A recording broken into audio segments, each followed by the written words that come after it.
Good morning, all of you. My name is Vedanshi. I am studying third class. Today I am saying about Telugu story. అనగనగా ఒక ఊరిలో రంగయ్య అనే ఒక వ్యాపారవేత్త ఉండేవాడు.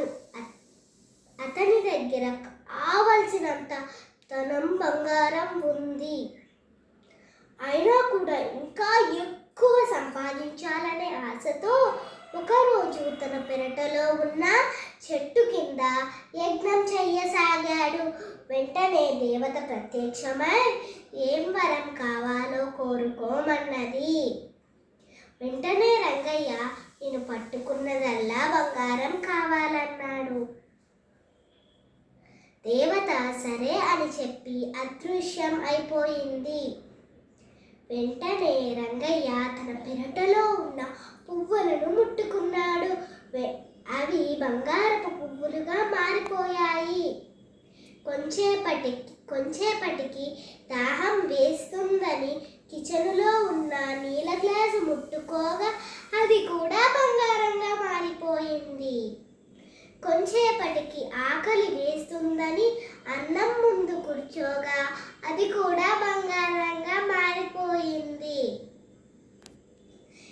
ఇదంతా చూసిన రంగయ్య కుమార్తె వచ్చి రంగయ్య తన కుమార్తెను ముట్టుకోగా తను కూడా బంగారపు శిలగా మారిపోయింది.